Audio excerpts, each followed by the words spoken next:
오늘부터 바이블 코칭 시리즈를 시작합니다. 일상생활 가운데서 우리가 좀 궁금하게 여기거나 실생활에 정말로 이런 거는 어떻게 정말 성경적으로 풀어가지 하는 것들을 성경을 많이 몰라도 대처할 수 있도록 말씀을 한번 생각해 보는 거예요. 오늘 제목이 뭐예요? 같이 읽어봅시다. 시작. 저는 남의 말에 쉽게 휘둘려요. 제 귀는 팔랑귀예요. 어떤 사람들의 말에 의해서 쉽게 결정하고 어떤 때는 쉽게 또 후회하기도 하고 그렇게 하는 거에 대해서 성경은 우리에게 뭐라고 얘기하나? 우리가 사람의 의견을 전혀 안 듣고 살 수는 없는데 어떤 의견을 들었을 때 성공하게 되고 어떤 의견을 들었을 때 실패할까? 어떤 의견이 실패하는 것인 줄로 깨닫게 될까? 이게 참 어려운 거거든요. 저 사람 말을 들으면 내가 예를 들어서 망할 것 같아. 이런 생각이 들면 청종을 안 하겠죠. 그런데 저 사람 말을 들으면 꼭 될 것 같아. 이런 생각이 드니까 갈등이 되는 거죠. 저 사람이 말하는 대로 해야 되나 안 해야 되나. 자, 그런 거에 대해서 이 사람이 얘기하면 이쪽으로 확 기울었다가 저 사람이 얘기하면 또 저쪽으로 확 기우는 그런 성향의 사람들, 그런 기질을 가지고 있는 사람들이 오늘 말씀을 듣고 어떻게 하면 줏대 있게 굳건하게 세워질 수 있나 하는 것을 잠깐 묵상해 보려고 하는 것입니다. 사무엘하 17장 1절로 5절까지인데 우리 함께 읽겠습니다. 시작. 아히도벨이 또 압살롬에게 이르되 이제 내가 사람 12,000명을 택하게 하소서. 오늘 밤에 내가 일어나서 다윗의 뒤를 추적하여 그가 곤하고 힘이 빠졌을 때에 기습하여 그를 무섭게 하면 그와 함께 있는 모든 백성이 도망하리니 내가 다윗 왕만 쳐 죽이고 모든 백성이 당신께 돌아오게 하리니 모든 사람이 돌아오기는 왕이 찾는 이 사람에게 달렸음이라. 그리하면 모든 백성이 평안하리이다 하니 압살롬과 이스라엘 장로들이 다 그 말을 옳게 여기더라. 압살롬이 이르되 아렉 사람 후세도 부르라. 우리가 이제 그의 말도 듣자 하니라. 우리가 알다시피 아히도벨이 압살롬의 곁에서 압살롬을 보좌했기 때문에 압살롬이 예루살렘을 정복하고 다윗이 도망치게 만들 수 있었던 그런 책략을 만들었던 사람이 아히도벨인데 수도를 점령하는 게 어느 나라든 가장 힘든데 그 나라를 너무 쉽게 그렇게 얻었습니다. 그러니까 너무 쉽게 얻다 보니까 그거에 가지고 있는 상징과 중요성을 좀 까먹은 거죠. 아히도벨에게는 수도를 정복하고 난 다음에 계획을 가지고 있었는데 압살롬은 거기까지였던 거예요. 그 뒤는 별로 중요하지가 않은 거예요. 아히도벨이 생각할 때는 그 뒤가 더 중요한데 압살롬이 생각할 때는 왠지 다 끝난 것 같은 거예요. 다 해결된 것 같은 거예요. 그 다음에는 그닥 중요하지 않으니까 이건 좀 여러 사람의 의견도 한번 들어보자 이렇게 된 거죠. 그 다음 의견을 들어본 사람이 아렉 사람 후세인데 이 사람은 누구예요? 다윗이 심어놓은 다윗의 신복이었던 거예요.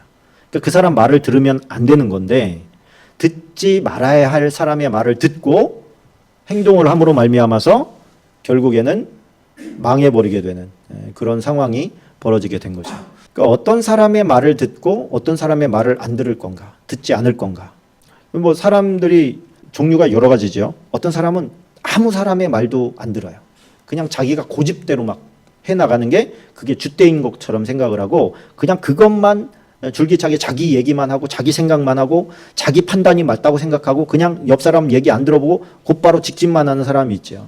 근데 또 어떤 사람은 얘기를 듣는데 친한 사람 말만 들어요. 자기를 도와줄 것 같고 자기 편인 것 같고 자기를 위해 주는 것 같은 사람의 말만 듣고 귀가 팔랑거리는 거죠. 저 사람이 나를 위해서 얘기해 주는 거니까 다 맞을 거야. 이렇게 생각을 하는 거예요. 또 한 사람은 그럴듯한 말에 넘어가는 사람이 있어요. 그럴듯한 말. 세 종류죠. 내가 맞아. 다 결정하고 나를 따르라. 그렇게 하고서 혼자 돌격하는 사람이 있고 나를 좋아해주고 내가 믿을만하다고 생각하는 좋아하는 사람의 말을 듣는 사람이 있고 또 한 부류는 뭐예요? 그럴듯한 말. 이론적으로 정립된 말들에 신뢰를 갖는 사람이 있어요. 검색을 해서 해봤더니 이건 믿을만하고 뭐 이렇게 해서 그런 것에 판단을 두고 행동하는 사람이 있단 말이에요. 하나님께서 무엇을 원하실까? 누구를 원하실까? 우리가 다 알고 있죠. 뭐를 할 때 기도하고 해라. 그런데 기도해도 하나님의 음성이 들리지 않아요. 기도해도 하나님의 음성이 안 들리는데 그러면은 어떻게 해야 됩니까? 이렇게 나오는 거죠. 그때 잘못된 결정이 되어지면 그 이유는 안 봐도 그냥 끝장나는 거예요. 그 잘못된 예가 오늘 우리가 본문 말씀이 읽은 거예요. 아히도벨의 책략을 따라갔어야 되는데 압살롬이 후세의 말을 따라갔다가 후세의 말이 어땠어요? 더 그럴듯해 보였어요. 그러니까 아이돔의 생각도 맞는 것 같은데 더 맞는 것을 따라간 거예요. 그리고 그 가운데는 하나님 어떻게 할까요? 라고 하는 질문이 빠져 있는 거죠. 두 번째는 우리가 잘 알고 있듯이 르호보암 이제 정치를 펼 때 아버지 솔로몬의 뒤를 이어서 정치를 해나가는데 세금 문제를 가지고 옵니다. 북이스라엘 사람들이 우리 세금 좀 감면해 주시오. 당신 아버지 솔로몬은 우리한테 너무 많은 세금을 걷었어. 허리가 휘청거려. 그러니까 세금 감면해 주면 우리가 당신을 왕으로 인정해서 계속 갈 거고, 만약에 당신이 세금 감면 안 해주면 어떻게 되나 두고 보시오.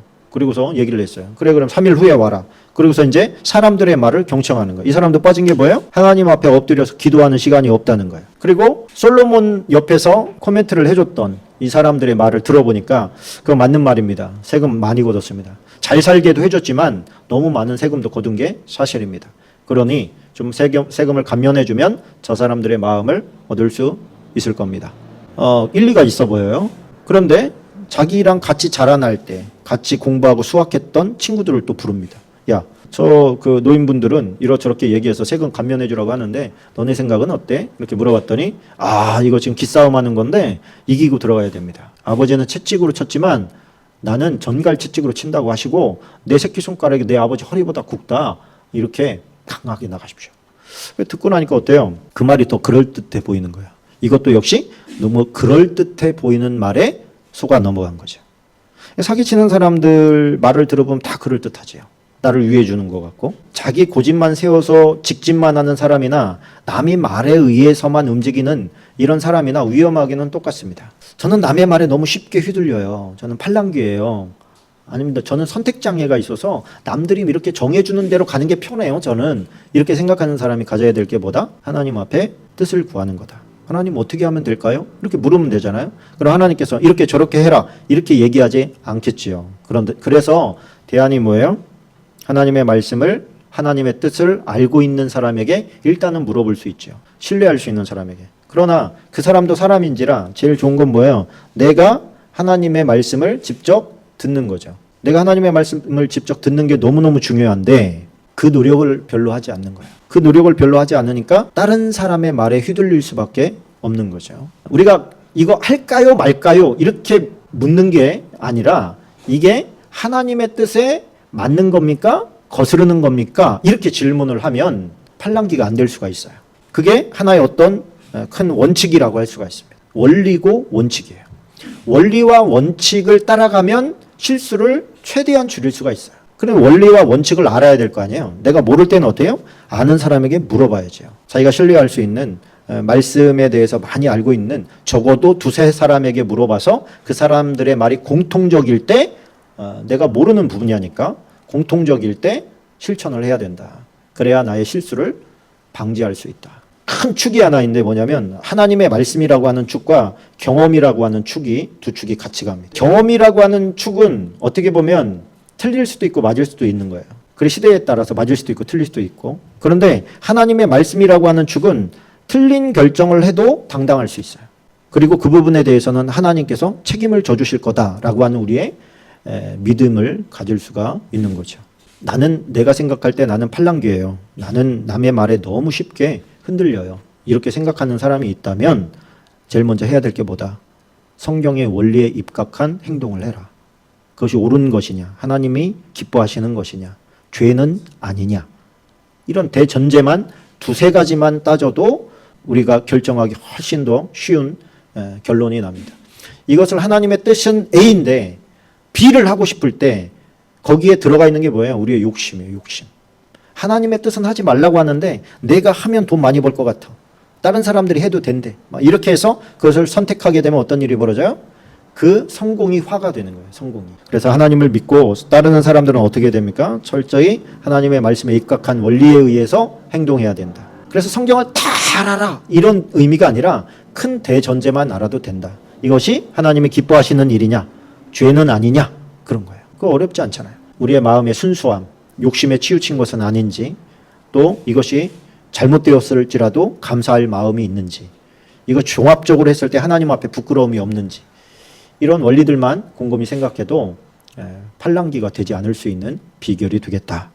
그래서 성경에 입각한 기준들을 살펴봐라. 그런 말씀을 오늘 드리고 싶습니다.